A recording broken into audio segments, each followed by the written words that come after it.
Hello children and Jai Hind. Welcome to my next video. In this video we will talk about the percentage composition of compounds and how to calculate them, and what is the utilization of the calculation of percentage composition in finding the empirical and molecular formulas of any compound. So let us move. At first we should understand that what is percentage composition. If we go by definition, percentage composition of compound is the relative mass of each constituent element present in 100 parts of it. As we are talking about percentage, it means that it is very clear that we are talking about that how much amount of that particular element is present in 100 parts of the compound. So there is a very simple formula for calculation of the same. The percentage of element in a compound is equals to mass of element into 100 divided by molecular mass or molar mass of that compound. Suppose if we take the given mass of element as XA and molar mass of the compound as MA, then the percentage of that element in that particular compound is XA upon MA into 100. Okay, so in this way we can get the percentage of any particular element in a compound. Now where we use this percentage composition, actually we use this percentage composition in calculation of empirical and molecular formulas. Like at first let us discuss that what is a formula. We all know what is a formula. We generally use various types of chemical formulas, but by definition a formula is a synthetic representation of one molecule of a substance. Okay, in a chemical formula, actually what we do, we give the representation of those elements which make that particular compound. The chemical formula may be of two types. Number one is empirical formula. Empirical formula is nothing but the simple representation of all those elements in simplest ratios in a compound. Okay, it is the simplest whole number ratio of atoms of each element present in the molecule of a substance. And if we go for molecular formula is the actual number of atoms of each element which is present in a particular molecule of a compound.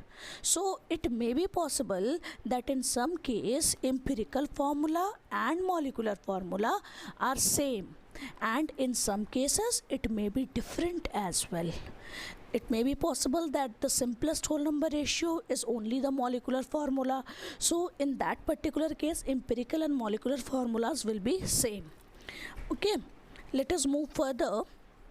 Molecular formula is equals to n into empirical formula. Here n is a factor. Molecular formula is equals to n into empirical formula. And what is the way to calculate n factor? N factor is equals to molecular formula mass divided by empirical formula mass. We will calculate the molecular formula mass, and if we divide it by empirical formula mass, we will get n factor. If these both are same, if molecular formula and empirical formula is same, then n factor will be 1. Okay, let us go with some example. Like in hydrogen peroxide, the molecular formula is H2O2. It is the actual molecular formula, but the empirical formula, that is the simplest ratio, is HO, one oxygen and one hydrogen. Here n factor is 2. Similarly, in case of glucose, the empirical formula is CH2O.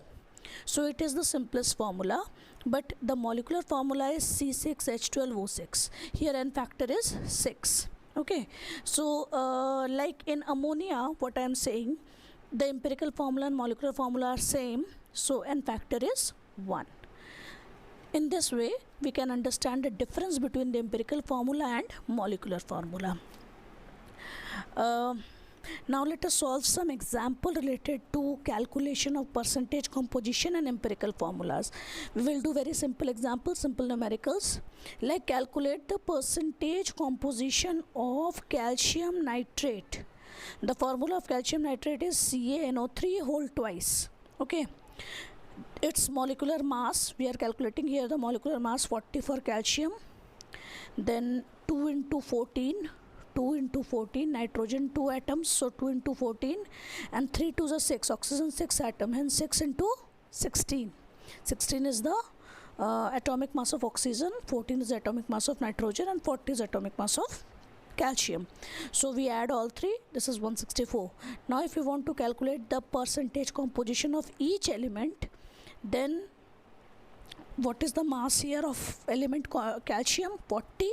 So percentage of calcium will be 40 by 164 into 100, that is 24%.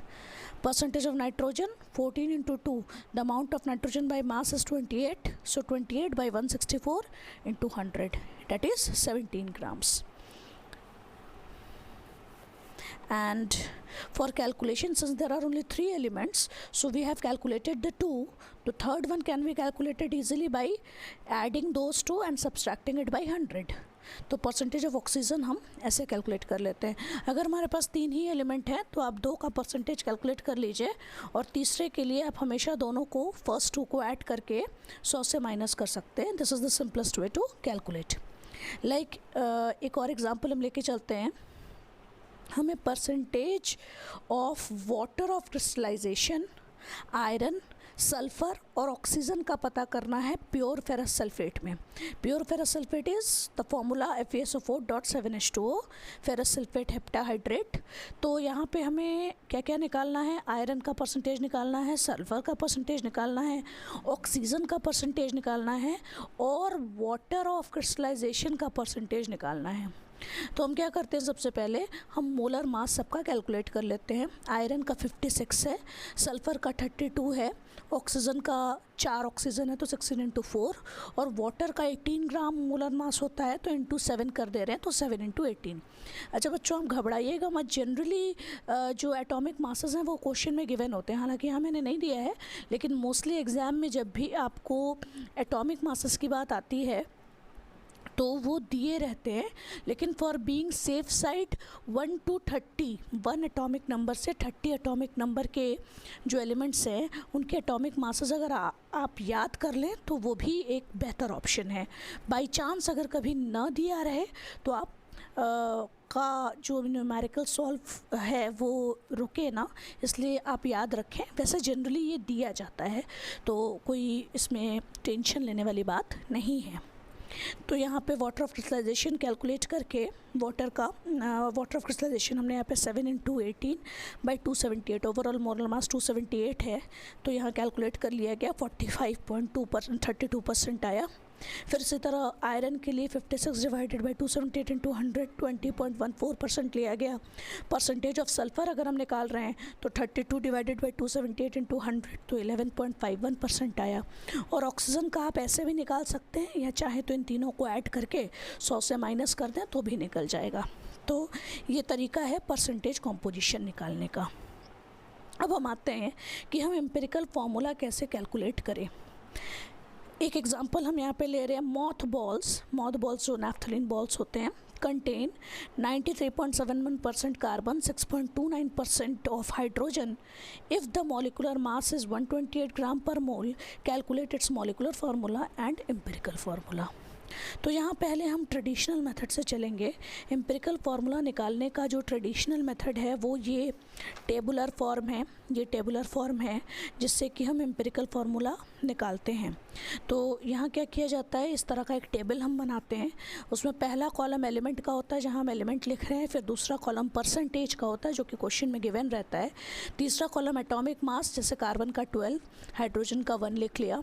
फिर हम निकालते हैं relative number of atoms. Relative number of atoms निकालने के लिए क्या करना है, आपको परसेंटेज को डिवाइड कर देना है एटॉमिक मास से. तो परसेंटेज को एटॉमिक मास से डिवाइड कर दिया तो ये आपका एक नंबर आ जाएगा यहाँ. इसी तरह हाइड्रोजन के लिए भी हमने किया. अब सिंपलेस्ट रेशियो निकालना है उसके बाद, तो क्या किया जाता है कि जो इन दोनों में जो स्मॉलेस्ट नंबर है उस नंबर से सभी नंबर्स को डिवाइड कर देते हैं। जैसे हमारे पास दो ही नंबर हैं और स्मॉलेस्ट ये है इन दोनों में, तो इससे हम इसको भी डिवाइड करेंगे और इसको भी डिवाइड करेंगे। ओके, तो इसको डिवाइड करेंगे तो ये 1.24 आया, और इसको डिवाइड करेंगे नेचुरली इसी नंबर से उसको डिवाइड करेंगे तो 1 आएगा। तो इस कॉलम में आपको एक 1 ज़रूर मिलेगा। जो स्मॉलेस्ट नंबर उसको जब आप स्मॉलेस्ट से ही डिवाइड करेंगे तो एक 1 तो आएगा ही, और उसके रिस्पेक्ट में बाकी नंबर्स जो हैं वो आपको मिल जाएंगे। अच्छा, अगर यहाँ होल नंबर आता है तब कोई दिक्कत नहीं है, उसी को हम ले लेंगे एम्पिरिकल फार्मूला के तौर पर। लेकिन जैसे चूँकि यहाँ होल नंबर नहीं है तो हम इसको नियरेस्ट होल नंबर में कन्वर्ट करेंगे। तो जैसे यहाँ पे हमने किया है 1.24 को 4 से मल्टीप्लाई किया है तो नियरेस्ट होल नंबर हमारा 5 आ गया। तो अगर इसको 4 से मल्टीप्लाई करेंगे तो इसको भी 4 से मल्टीप्लाई करना पड़ेगा। ऐसा नहीं कि इसको आपने अलग नंबर से मल्टीप्लाई किया और इसको अलग नंबर से मल्टीप्लाई किया। आपको एक ऐसा नंबर सेलेक्ट करना होगा जिसको कि आप दोनों से मल्टीप्लाई कर सकें और नियरेस्ट होल नंबर में कन्वर्ट करें। तो जैसे 1 से तो आप किसी को भी मल्टीप्लाई करेंगे तो वो होल नंबर में कन्वर्ट हो ही जाएगा, लेकिन ये वाला नंबर आपको थोड़ा सा देखना पड़ेगा कि क्या स्मॉलेस्ट नंबर हम लें जिससे कि हम 1.24 को मल्टीप्लाई करें और हमारा होल नंबर आ जाए। तो यहाँ जैसे 4 लिया गया है तो लगभग 5 आ जाएगा और ये लगभग 4 आ गया। तो एम्पिरिकल फार्मूला कार्बन का 5 और हाइड्रोजन का 4 यानी C5H4 हो गया। तो molecular formula will be C5H4n। अब ये n फैक्टर हम कैसे निकालते हैं, अभी हमने देखा molecular mass by empirical formula mass. Molecular mass हमारा क्वेश्चन में दिया है और एम्पिरिकल फार्मूला मास हम इससे कैलकुलेट कर लेंगे।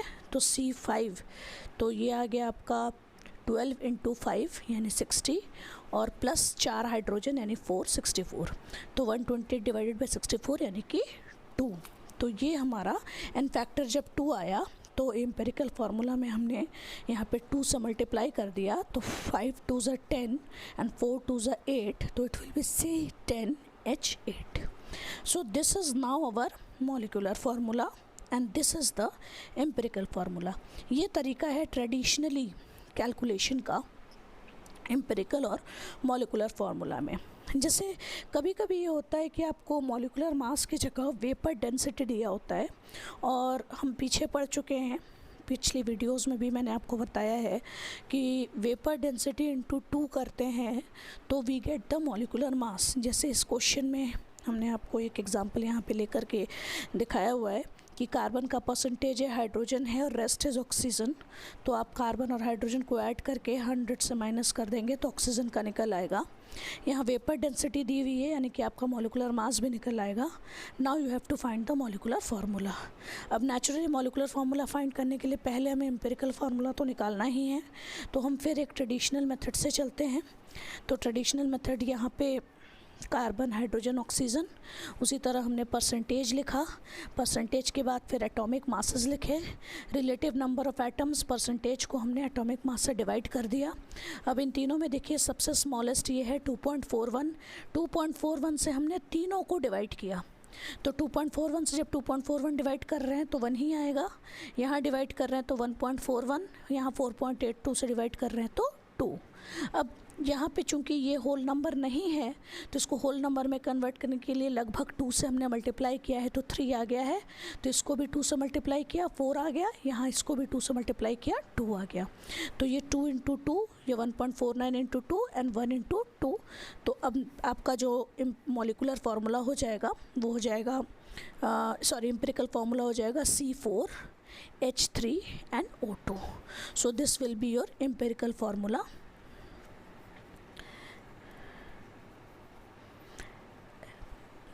Empirical formula is C4H3 and O2।